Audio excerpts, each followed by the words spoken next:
Okay, thank you, Phil. So in the past 2 weeks, I've talked very much from a sort of set nutrition point of view about an anti-inflammatory diet, how to use food and nutrients to reduce inflammation, and foods that might be inflammatory. And then over the next 2 weeks, I wanted to move away slightly from that sort of direct how food affects arthritis approach to talking about gut health. And you might not think at first, or you might wonder why this is relevant or why I'm spending 2 weeks talking about gut health. Hopefully it will become clear by the end of it. But I suppose at its basics, if we don't digest our food properly, then we can have the best diet in the world, but it doesn't have the impact that we want it to. And certainly if we're making an effort to choose our foods carefully, if we're perhaps avoiding certain foods, maybe spending more money on more fruit and veg, or perhaps organic food, or whatever choices we're making, and we're spending money, time and effort making those choices, it's worth making sure that your digestive system is in good shape to help you to get the most nutrients out of your food. And some of the ways in which you can do this are very much related to lifestyle, and perhaps we've forgotten about some of them in our modern lifestyles. So I've only got a few slides to share with you today, you might be glad to know, and the rest of it I'll be just talking a bit more about things you can do to help your digestion. But I will start off, as usual, just sharing my screen. And I've called this how to eat because it is very much just how to eat rather than what to eat. I'll be doing a little bit of when to eat at the end as well, but mainly how to eat. So about 400 BC, this gentleman, Hippocrates, who's sometimes called the father of modern medicine, famously was supposed to say that all disease begins in the gut. And he was way ahead of his time, and obviously had learned a thing or two from the people that he observed who were ill, who maybe had poor gut health. But modern science is now catching up with this, and there is now a huge amount of research linking just about every chronic disease condition, as well as some infectious diseases, to the health of the gut, even to the extent where there's been research in the last year linking gut health to severity of COVID, just as an example of how research into the gut has its tentacles out into illnesses from depression to heart disease to arthritis to cancer. You know, it's all linked up in our body. Our body is not compartmentalized into different bits. It is all linked, and the gut is very central in this. So this week, I'm going to talk about digestion. Next week, I'm going to talk specifically about the gut microbiome, which is not so much about how we digest and absorb our food, but what happens lower down in our digestive system, where we have an ecosystem of microbes living, and that's not a bad thing. That's usually a good thing, as they influence our health. But there will be much more on that next week. This week I wanted to focus very much on what happens in sort of the top half of our digestive system, where we digest and absorb our food. So just to run through why it might matter, as I said, how can our diet help us? And it can be the best diet in the world if we can't absorb our nutrients. And there are huge differences actually between people in how well we absorb. I'll talk about this as I talk through what the digestive system is. For example, we need good levels of stomach acid to kill off any toxins that we might ingest along with our food. So aside from the obvious cases of food poisoning, where we get nasty bugs in with our food, we also ingest lots of microbes, good and bad, maybe not as bad as the food poisoning bugs, in our food all the time. And most of these can be killed off by a bath of acid in our stomach. We are meant to have high levels of stomach acid there to do that. Lots of people these days suffer from acid reflux or heartburn, sometimes called GERD, gastroesophageal reflux disease, where there's acid creeping up into the esophagus. And as a result, a lot of people are put on acid blocking medication. This fundamentally affects our digestion. If we don't have acid in our stomach, we can't break down food properly. We can't kill off pathogens, microbes that might cause us disease properly. The whole rest of our digestive system doesn't work properly if we don't have enough acid in our stomach. So that's just one example of how we need everything in our digestive system to be top rate and optimal, functioning optimally in order for the rest of the system to work. So if we have poor digestion and we're not breaking down our food properly, that puts a strain on our system. So when I say it contributes to inflammation, I really mean it's a strain on our system. And you can imagine that if we don't break down food properly, and there are bits of partially digested foods working their way down our digestive tract, the body wants to absorb those and get nutrients from them. Maybe it can't. You can easily imagine how that can contribute to inflammation that then can become systemic and go through the whole body. I know that some of the medications used in arthritis pose particular challenges when it comes to digestion. So some of the disease-modifying anti-rheumatic drugs may cause nausea or vomiting, constipation, diarrhea. There are also biologics that can cause cramp or nausea, and so good digestion can be challenging. We don't therefore want to eat in a way that exacerbates that. We might not always be able to overcome all the side effects of medication, but we can certainly eat in a way that doesn't make things worse. And I would just say in this talk, I'm talking as if everyone that I'm talking to has an appetite and wants to eat food, but of course some of these drugs can cause nausea or cause lack of appetite. And if that's you and your situation, my best tip for that, which is actually more powerful than it sounds, is one that I gave a couple of weeks ago, I think, which is chopping up fresh ginger, putting it in a flask of hot water, leaving that overnight, and then the next day straining and drinking the water, sipping it throughout the day. And I've actually had, good results with people doing that. Some cancer clients on chemotherapy, for instance, which is famed for causing a lot of nausea. And that one thing makes quite a difference.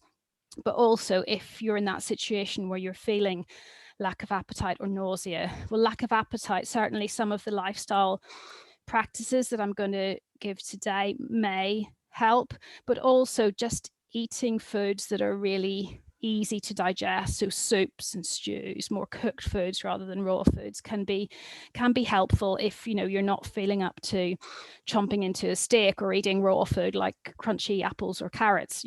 Don't tend to feel like doing that when you're feeling nauseous or queasy, but still there are ways of getting good nutrition in. Soups, casseroles, stews tend to be really good ways of doing that, or smoothies if you like smoothies.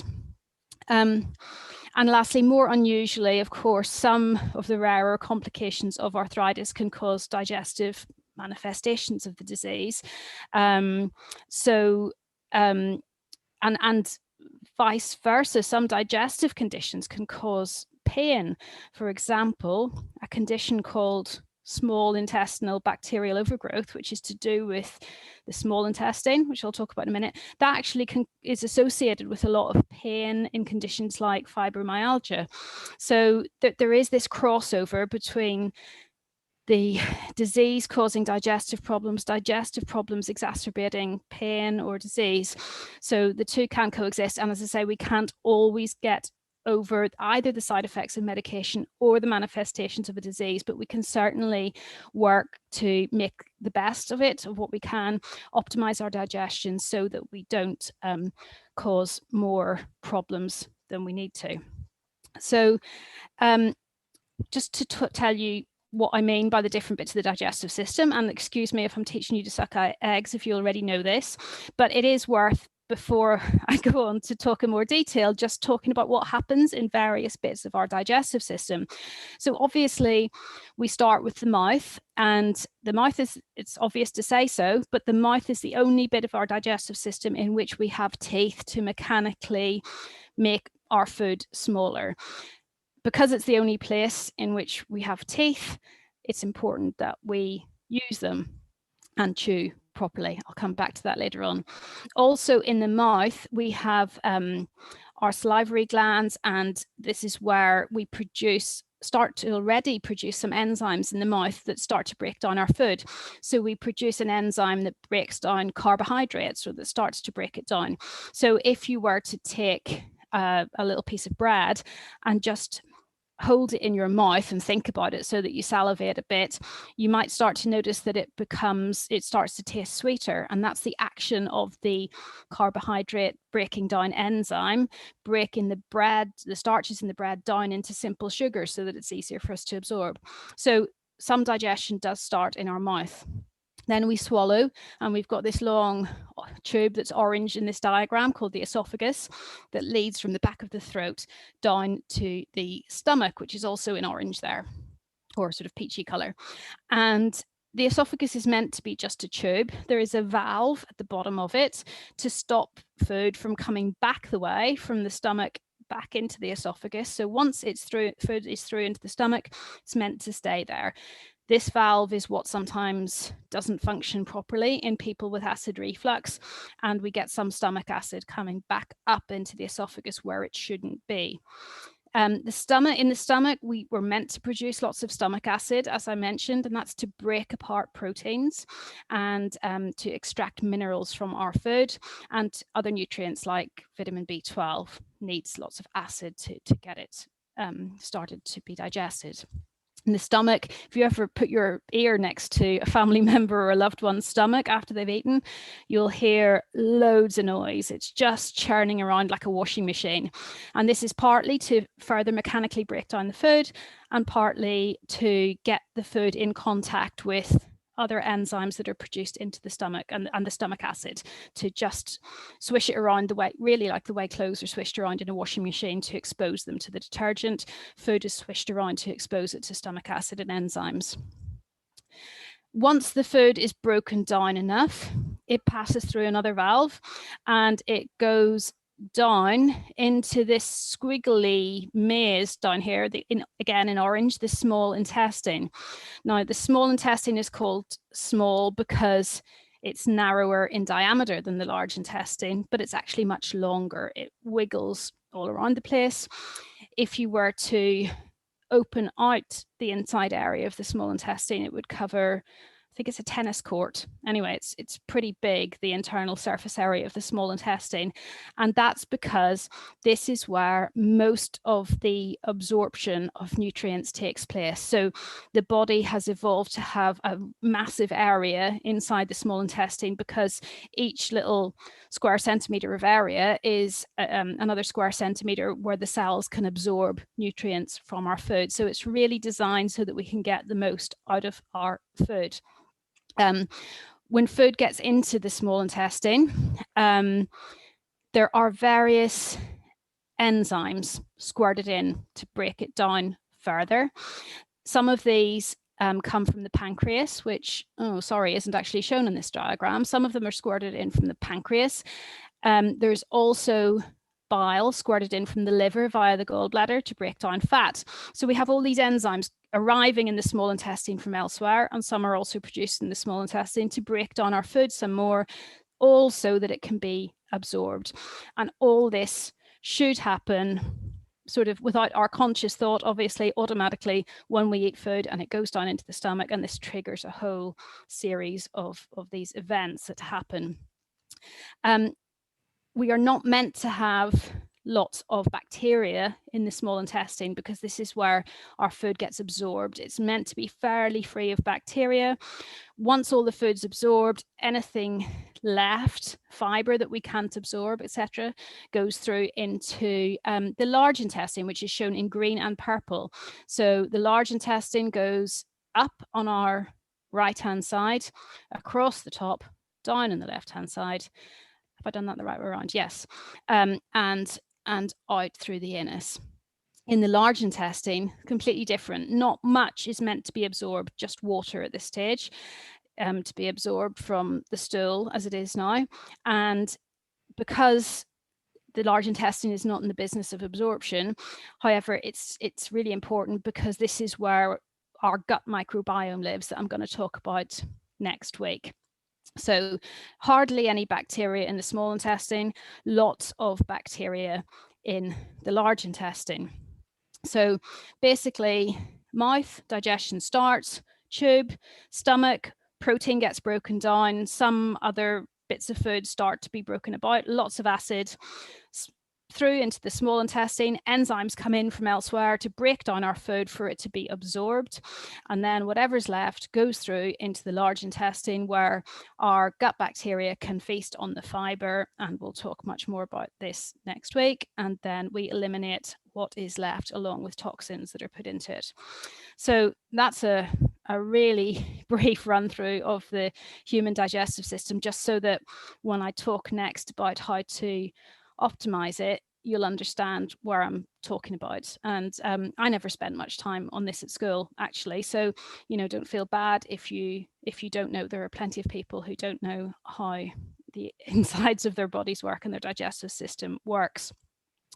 Now, I said that all this happens sort of automatically without us concentrating on forcing our digestive system at all. So whilst we can think, I need to reach out for something and move our arm, we can't think, oh, I need to pass food down into my small intestine and do anything with the muscles in our stomach or in our digestive tract. However, of course, there are muscles there which are pushing the food along. They're outside our conscious control, so outside the control of our conscious nervous system, but they are controlled by something called our autonomic nervous system. So that's the bit of our nervous system that does all the functions in our body that we can't control, like digesting our food, like dilating our blood vessels, all those things that just happen without us thinking about it. And there is a particular nerve which runs from the brain down into our digestive system and passes along those nerve signaling the signals from the brain along the nerve, and it's called the vagus nerve. And this controls a lot of what happens in our digestive system.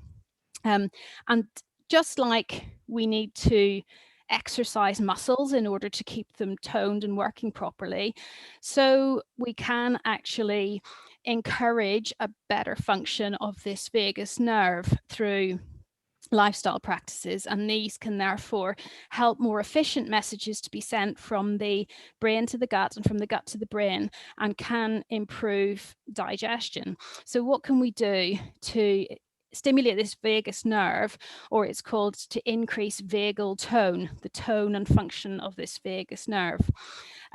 So I've said, what can we do to increase vagal tone, to encourage this rest and digest? So I don't know if you've heard these two terms. When we think of the nervous system that controls our body without our conscious thought, it operates in two different states. We can either be very stressed, in which case it's sort of on emergency high alert mode, which is called fight or flight. You might have heard that.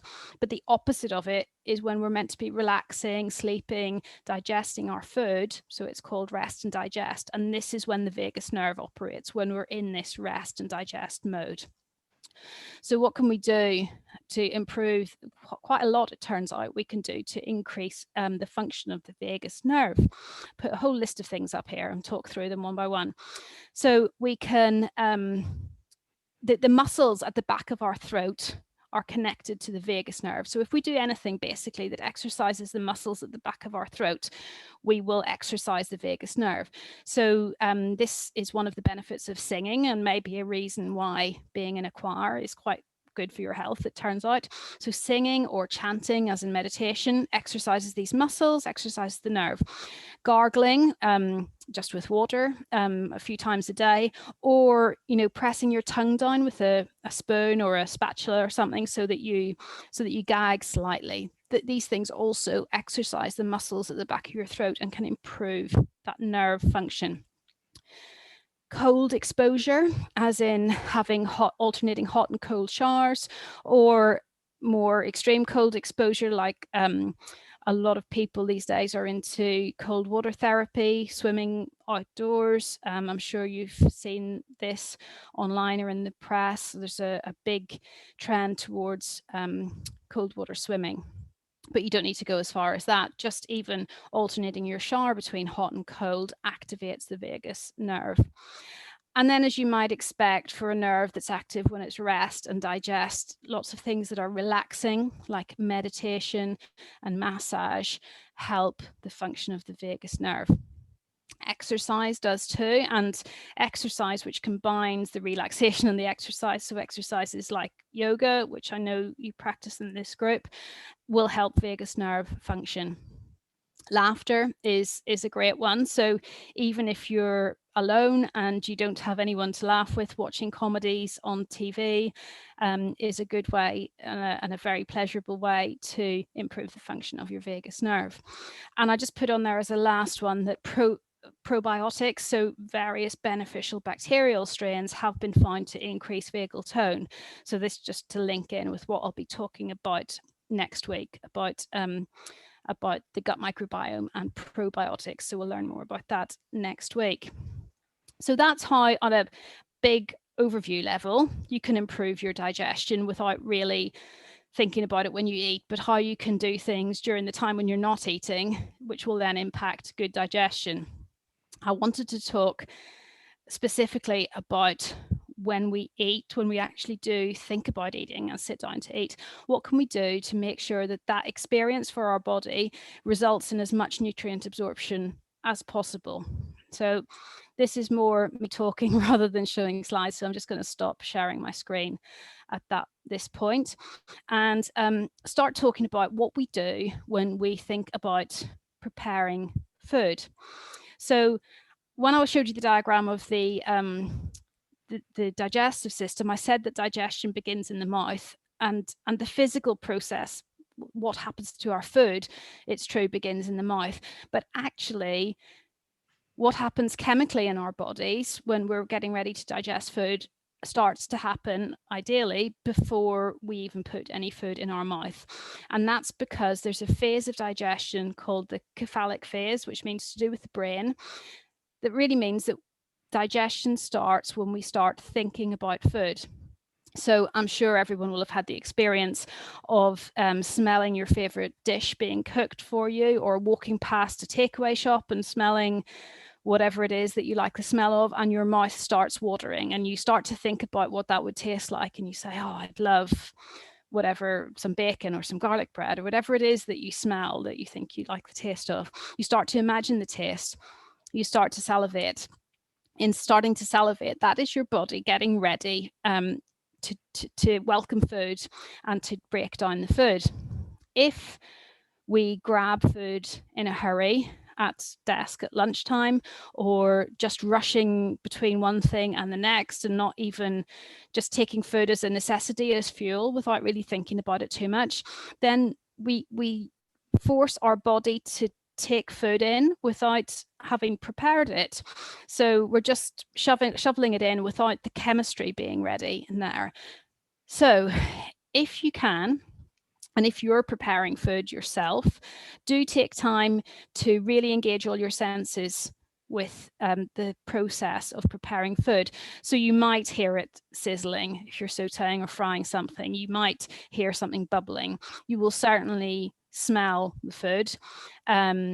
You can see it, and if you're a visual person, particularly artistic visual person, you might find that your anticipation of food is heightened if you present it really well. If you arrange it nicely on beautiful serving dishes with herbs arranged on top, or whatever takes your fancy and makes you feel more inclined to enjoy this meal.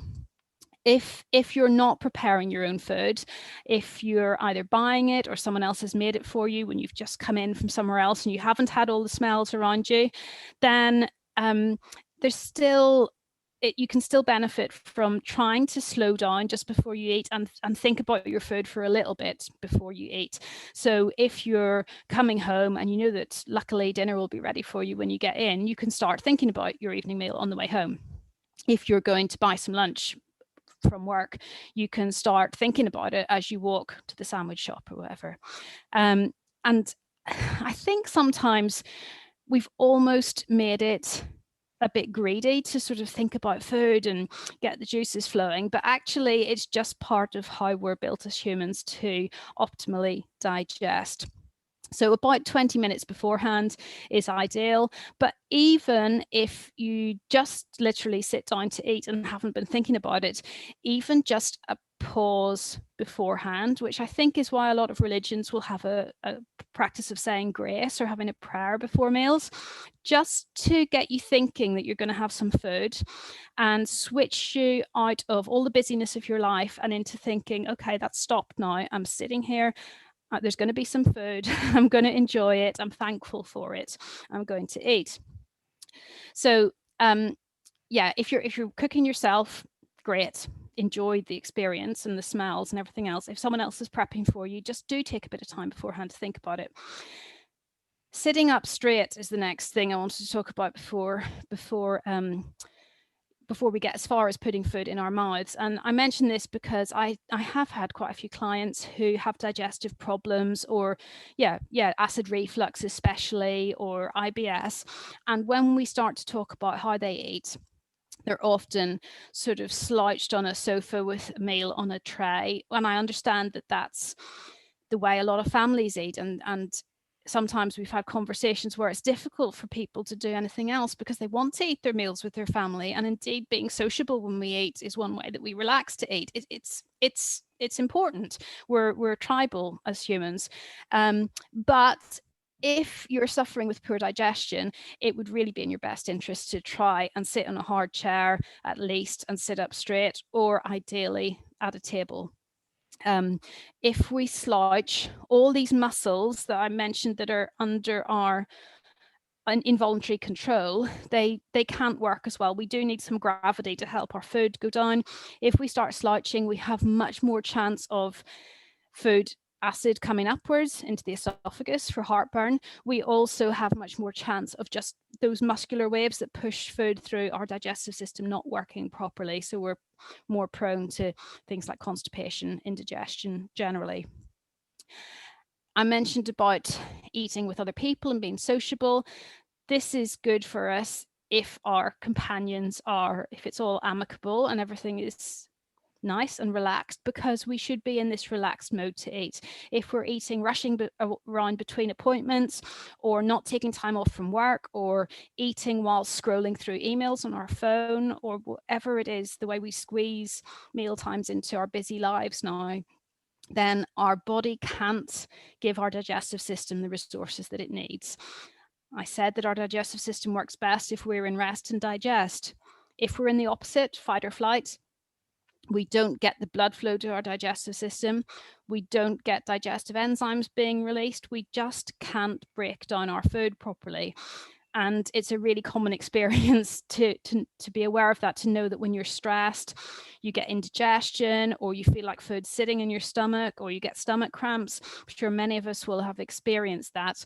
And if we can relax while we're eating, our digestion will work much better.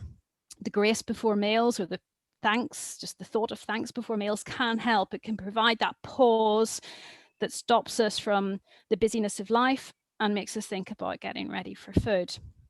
We can also, if we don't want to do a prayer of thanks, you can also do some deep breathing exercises, are one of the quickest ways to get you into that rest and digest mode. So we could try one briefly now. If I sort of move my camera down a bit to my tummy, just so I can show where I want you to think about your breath. And you've probably done this with other practitioners before, where often when we're stressed, we're breathing here into our chest.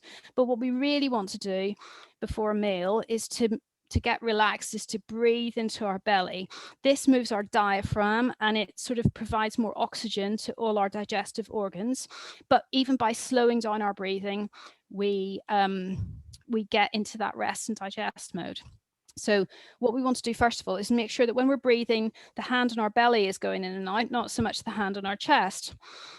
And we want to breathe in for maybe a count of 4 and breathe out for longer than that. So say a count of 6. The numbers aren't so vitally important, but breathing out for longer than you breathe in and breathing from the diaphragm can help us get into that rest and digest mode. So you can try that with me if you want to, and make sure that, do a little trial breath, make sure you're getting the breath right down into the belly rather than into the chest. So we're going to breathing from the belly. We're going to breathe in for 1, 2, 3, 4, and then out for 1, 2, 3, 4, 5, 6. And if you do that 4 or 5 times, even at the start of a meal, the act of breathing out for longer than you breathe in puts you into that rest and digest mode. The last thing I want to say about how we eat is going back to the business of, no, we only have teeth in our mouth. We don't have teeth in our stomach. So once we've thought about food and we've sat up straight ready for it and we've got relaxed, and about relaxation, I meant to say if there is a lot of stress going on whilst you're eating, you know, if you try and delay eating until you can be more relaxed, or if it's to do with the position you're in at work at your desk, say, you could move if possible just briefly, just to get away from a situation to eat. But other things like that you can think of to relax before you eat. But once you've got as far then as putting food in your mouth, remember that we don't have teeth in our stomach, that it's really important to chew our food, and that all becomes much easier if you've got relaxed beforehand, because you're then taking your time. So we really do want to chew our food until it's liquid. I think this can be a really difficult habit to get into if you're in the habit of eating really fast. And I'm generalizing, but I have to say I come across a lot of women who eat very fast. I'm not sure whether this is because they have been cooking for their families and fitting their own food in quickly, or they've been feeding toddlers whilst trying to eat their own lunch, dinner at the same time. Not sure what it is, but women have reasons for eating very fast. But then also, of course, men may feel that they aren't entitled to a proper lunch break at work, or they may be rushing between appointments. I'm being very stereotypical here, but this is what I see in my practice as reasons why people say that they eat very quickly. So I don't underestimate that it's a difficult habit to get into, to chew quite slowly, but it really does take the pressure off our stomach and our small intestine. So if you can even remember for the first 3 or 4 mouthfuls to start chewing your food until it's liquid, then gradually, when you get used to that, it will become your way of eating, and then it'll be easier to do it throughout meals. So just at the start of your meals, if you have this relaxation, the sitting up straight, the deep breathing, the chewing slowly, just for a few mouthfuls, then that's you well on your way towards better digestion for that meal. So I did say that I would share a little bit about when to eat as well as how to eat. So I'm just going to go back to my slides briefly for that. So a few points about when to eat. This is now known to be really important because there's a lot of research into our body clock, our circadian rhythm. So you probably know that we have a body clock that's about 24, 25 hours. And what you may not know is that all our organs have their own body clocks that are controlled by a master clock in our brain. So research in this is quite diverse, from things as diverse as when is it best to have an operation on a certain organ because of the difference in time of day with how it functions. There's research into that. There's also research into shift work and how living out of sync with our normal circadian rhythm can have diverse ill health effects.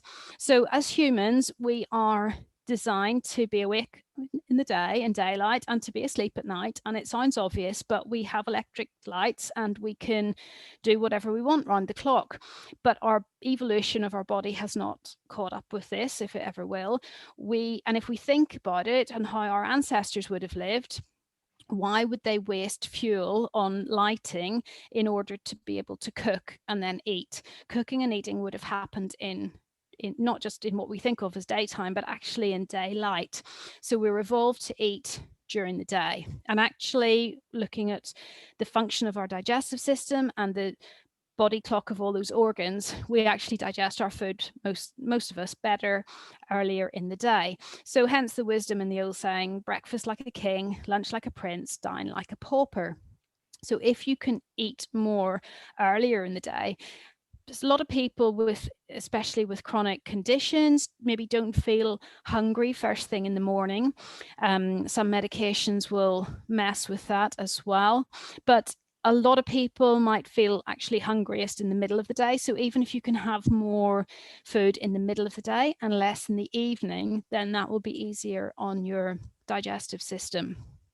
If you do eat late in the evening, it's difficult to sleep, but we don't digest as well. We don't have the same energy directed towards our digestive organs. And of course, if you eat really late at night, you go to sleep and you lie down. You don't have the benefit of gravity to help food work its way through the system. So quite often, if people eat late at night, that's when they get heartburn, acid reflux, that then keeps them awake as well.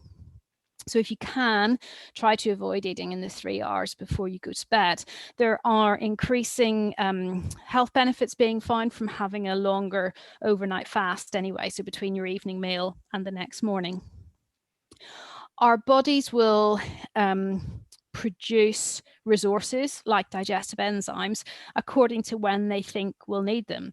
So actually, if you can, try to eat at the same sorts of times, roughly within an hour or so every day, then your body will be positioned to and ready to produce digestive enzymes at 1 o'clock if that's when you always have your lunch, or at 6 o'clock if that's when you always have your evening meal. So if you can sort of try and stick to those, then you tend to have better digestion as well. Now, the last point on this slide about, where possible, fasting between meals and not snacking or grazing between meals. I know that's not necessarily possible for everybody, depending on your health and whether you can't eat large meals at a time. Maybe you find you need to eat more smaller meals. Perhaps you need to eat more to avoid weight loss. You know, I do appreciate that this is different for individuals. But in terms of our digestion, and in an ideal world, it's better if you don't eat much between meals and if you allow about 4 to 5 hours between meals. Now, the reason for this is that, you know, when you haven't eaten for 3 or 4 hours, and you might feel embarrassed by this if you're in public, but your tummy starts to rumble and you go, oh, must be hungry, my tummy's rumbling.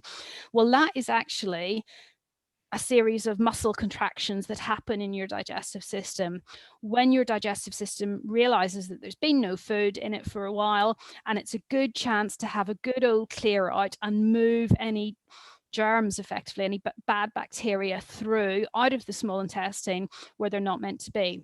So I describe it as being a bit like when a school's closed and everyone's gone home, the caretaker will go around and have a good sweep out of all the rubbish that's accumulated on the floor. When we haven't had any food in our system for a while, it's a good chance for our system to do a bit of a clean out and make sure that we don't end up with too much bacteria in our small intestine where it's not meant to be. So those tummy rumbles I think of as a good thing. If you hear them, you think, oh, there's my system having a clean out, that's good. If we constantly snack and constantly overload our digestive system, it can never do that, and problems can start to happen. So if possible, do allow that time, and also allow that time overnight for a bigger clear out, and to have that opportunity for your body in the time of darkness not to have to digest food when it's not really designed to. And if you ever do eat late at night, well, I don't usually eat late at night now, and if I ever have to, I really do wake up the next morning feeling like really leaden in my stomach. My body's not used to it. It doesn't feel good for me. I feel much better if I eat sort of early evening. I joke with my family that if you know, if I didn't have to be sociable and eat with them, I'd do much better eating like an old lady at about 4:30 or 5 o'clock, and that would be it for the day. I really do feel better eating in the evening, so earlier in the evening. So do as well pay attention to your body and when you do feel hungriest, and try and put your biggest meal then, not just when you have the most cravings or the munchies, but when you really feel hungry and you can digest best. When do you eat that leaves you feeling the most comfortable? So that was lots of food for thought about how to eat and when to eat, and we can really make a big difference following some of these guidelines before we even come to what we're eating. So, and if you do take care over what you're eating, then this can help you for sure to absorb more nutrients from your food. Of course, I know will be people listening with particular difficulties that might need more personalized help in digesting their food, but certainly nothing here is going to do you much harm and can only help in your optimizing your digestive processes. So I hope that was useful. As I said, next week I want to talk about what goes on further down in the digestive system, in the large intestine, and that's not so much to do with digestion, more to do with immune health and overall health. But today, that was sort of what's going on in the top half. So yeah, I hope that was useful. And if you've got any questions, this would be a good time to chat about them. Thanks, Rosemary. Yeah, that's very interesting. I was interested in what you said about the reflux thing, because I suffer from that sometimes. But yeah, I mean, apparently it's one of the most frequently prescribed prescription drugs as well are the class of acid blockers that block the production of acid in the stomach, which of course gets rid of the symptom. If you don't have much acid in your stomach, it won't come up into the esophagus. But really, the cause of the problem is not having too much acid in the stomach. It's the fact that it can get into the esophagus where it shouldn't do. So certainly posture has a bearing on that. Sometimes people will find that certain foods, like really spicy foods or fatty foods, or even quite acidic foods like tomatoes and citrus, in some people, it sort of weakens that one-way valve that I talked about between the stomach and the esophagus. So certain foods make people more prone to having acid reflux. I certainly find that I'm coming across more and more clients with acid reflux, and I think needs a real sort of back to basics of this how to eat approach to try to deal with it in the first instance, because you can really make a lot of headway through, first of all, not eating the triggering foods, but also then just being really, really mindful of how you digest and taking a lot of time about your Indian food. Never that to me. Yeah. Joan, have you ever come across somebody who's at the bottom of the esophagus, the stomach tube, that what they call the valve doesn't open and close properly? I've got a cousin who can't swallow properly because it won't open into the stomach for him. Oh no, that sounds a lot rarer. I haven't come across. I haven't come across that so much. No. It is rare. No, is that something he was born with? Or no, he's only just developed it. No. He's coming up towards 70, and his body's just suddenly stopped doing that. Yeah. There is. I don't know. As I haven't heard of this, so I don't know whether it would be of any use at all.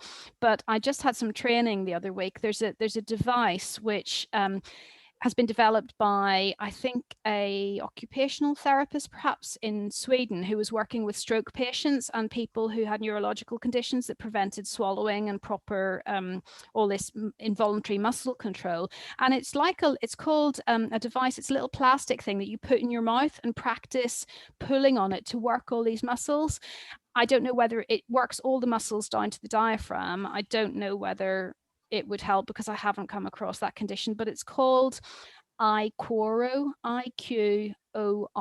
I can put it in the chat. He or you might want to look into that. Yeah, as I say, it can be used for people with hiatus hernias, acid reflux, but it strengthens all the muscles down, and it's just it's a very strange thing that goes in between your lips and your teeth, and you sort of pull on it and stretches these muscles. Thank you. You're welcome.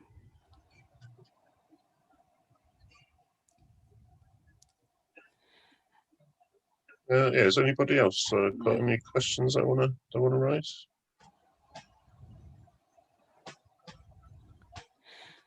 Does anybody else have any particular problems with indigestion or feeling overly full after meals? Yeah, the reason that I get this reflux is I've got a hernia at the top of the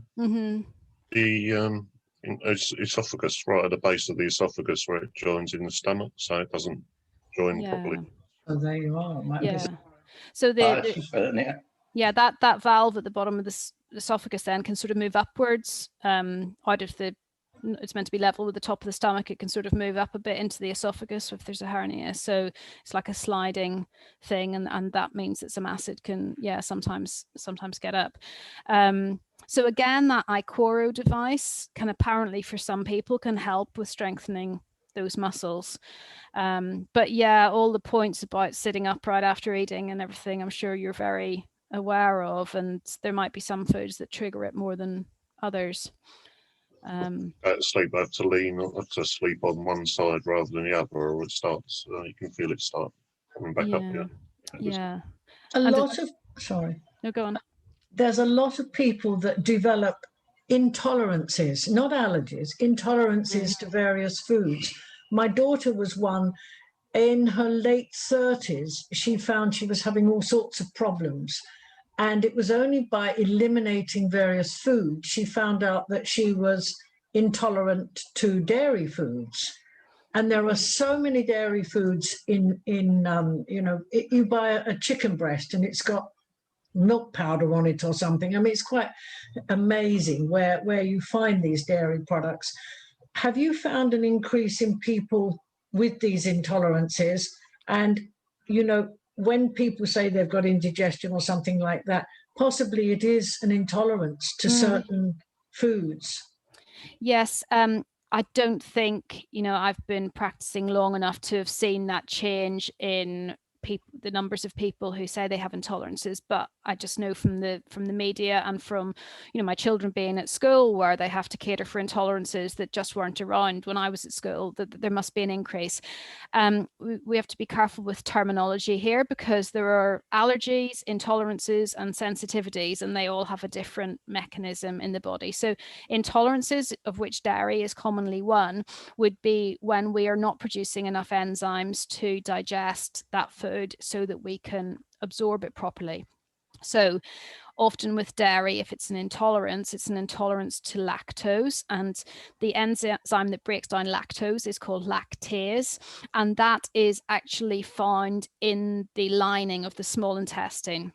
So if there's been perhaps some digestive upset or a gastrointestinal bug, or just high stress, then actually the lining of the small intestine, which, remember, that's where we absorb our food, the lining of the small intestine is very delicate, so it can let nutrients through into our bloodstream, but that also means it can be quite easily damaged. And I think then sometimes the production of lactase doesn't happen properly.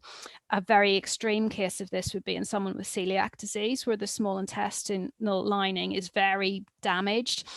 So they can't actually produce lactase in the first stages of being diagnosed with celiac because the small intestine is too damaged for that enzyme to be produced. So they'll at least temporarily have to avoid dairy until their small intestine recovers and maybe lactase can be produced. We must remember as well that lots of the world's population cannot digest lactose anyway. It's mainly Northern Europeans who have regained the ability to digest lactose. But yeah, it is those kinds of intolerances that result from not having the right enzyme production in the body to break it down that tend to result in digestive problems. If you have sensitivities, which I'll explain another day and we'll talk about, that tends to result in symptoms outside the digestive system. So you might get joint pain, or I get eczema with my food sensitivities, things outside the digestive system. So lactose is an obvious one, but we produce, as I said, lots of digestive enzymes from the pancreas. We produce bile from the liver, all to break down our food. And if any of that sort of goes wrong and isn't quite working optimally, we can end up feeling a bit sick after certain foods, or that general feeling of not having digested properly. And it could just be that our liver's overloaded and we're not producing enough bile, or that we're eating when we're very stressed and our body's forgotten almost how to produce those digestive enzymes in the pancreas.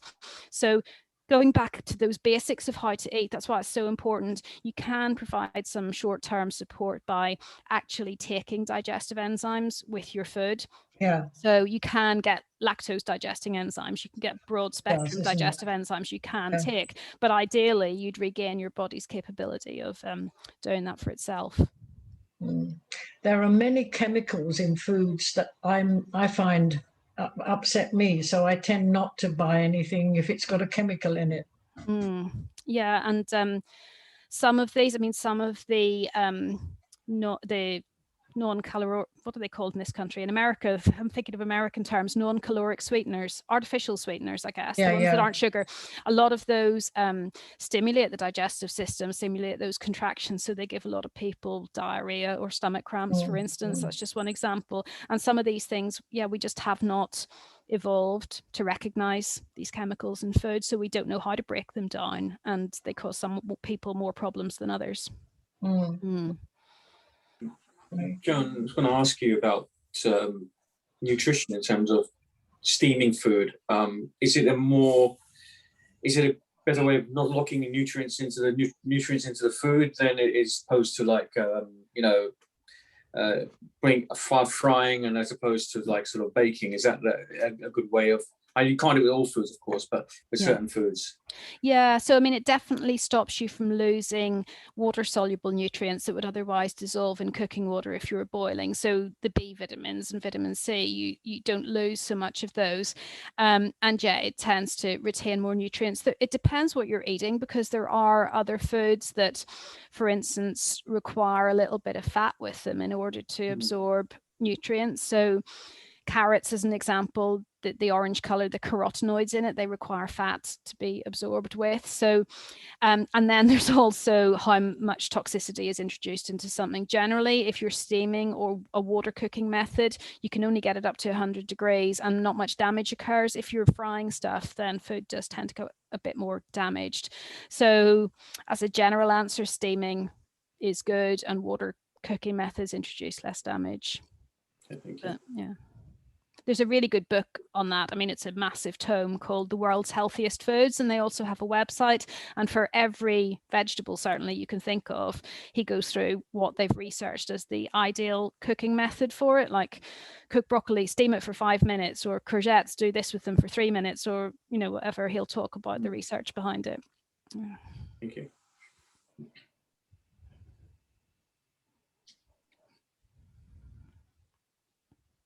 Okay, is there anybody else got anything they want to raise? So, I think that's it for today. Thanks a lot, Joan. Very interesting. You're welcome. I suppose one question that many people ask is, which is best, fresh, frozen, dried, etc.? Tinned. What? Tinned, yes.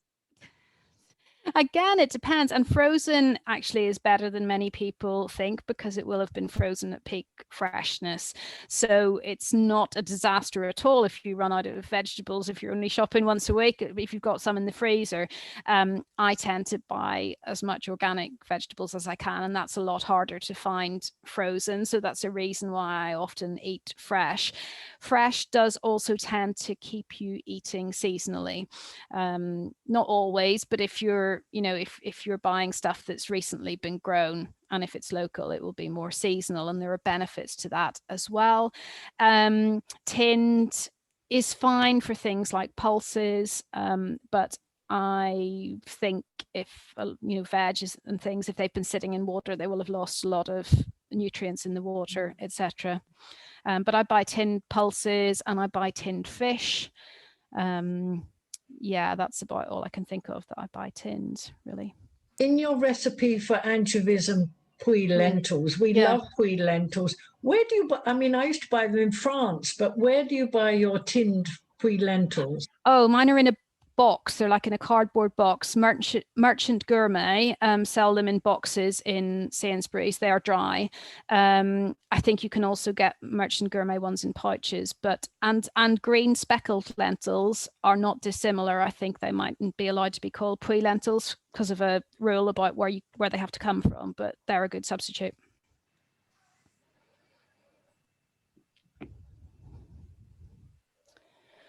Great. Right. All right, well, I think that's it for now. Great. Thanks a lot. Thank you. I'll be going back a bit more